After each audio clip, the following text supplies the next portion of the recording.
Live look right now on this foggy Chicago Monday morning here, courtesy of our Earth Cam here.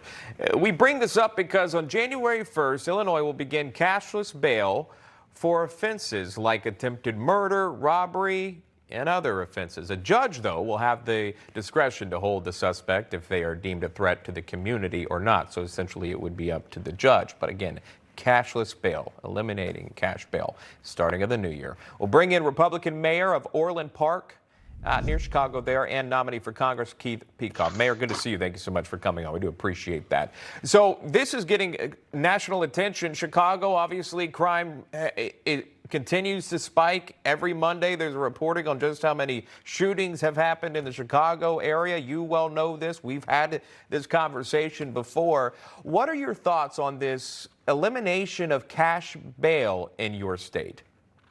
It's probably the most dangerous law I've ever seen passed for safety of the citizenry. And you mentioned when you led into this that a judge has the option of holding someone if they're deemed a threat to society. That's actually not accurate. They're not allowed to hold someone if they're a threat to society. It has to be proven by the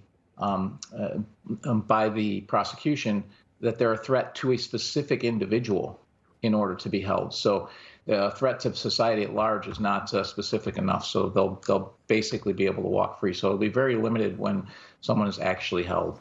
Well, I had a conversation, and thank you for clearing it up because it's new, but there are a lot of thoughts on this. And I had the pleasure of speaking with Democratic State Representative LaShawn K. Ford on this very same issue. And here's what he had to say about it. Here's a clip from that. Watch. The only thing that we're saying to the judge is to look at the risk of the individual. I mean, if you ask anyone, would you rather allow for a person to buy their way out of jail, regardless to their risk to the community? They will say no. This gives all the power to the judge to make sure that they keep violent people in jail. You can't. So again, back to that point that you were honing in on, I'd like you to weigh back in on that. And that's simply not true. They currently have that power. The law specifically says that people have the right to be released on their own recognizance unless a specific threat to a specific person can be proven. And there are several categories of crime that they can't be held under any circumstances, including kidnapping. So what he's saying is absolutely not accurate, not true. But of course, when you pass a 767-page bill with 40 minutes to read it, you know, people can't find all of these things that are in there, and all of these things have come out. That's why there's 100 states' attorneys out of 102 that are against this bill, because this is exactly what it allows. It allows violent criminals to walk free, and they can try and spin it any way they want. That's what they've passed. Well, Chicago's obviously has seen an issue of crime in that city, specifically there in Illinois, for quite some time. And when we spoke with that Democratic representative who does support a cashless bail system, and he said he spoke to advocates and others, experts essentially, about why this would work, essentially saying this will work and this would bring down crime. Do you agree with that? Absolutely not. Kim Fox in Cook County have been running a program, a catch and release program, for 4 or 5 years. What have you been seeing in Chicago? Have you seen crime going down?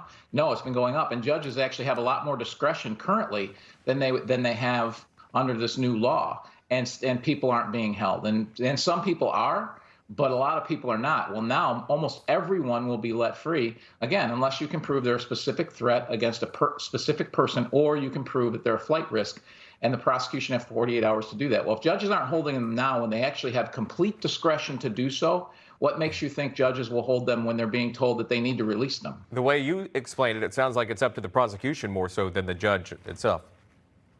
Well, the prosecution has to prove to the judge. Right. Yeah. All of these things. So it basically tied the judge's hands even more. The judges currently can let people go, or they can hold people behind. And in Cook County, they have been, by and large, letting people go for 5 years. What have we been seeing in Cook County and Chicago? You report on it all the time. Crime has been going through the roof. Yeah. So do we think that crime is going to be less? Here in Orland Park, 80+% of the crimes that are committed by offenders that are previous offenders or they're currently out on release waiting for trial. All right, that is Mayor Keith Pekau there of Orland Park. Mayor, thanks so much for coming on and talking about it. We appreciate it. Thank you very much.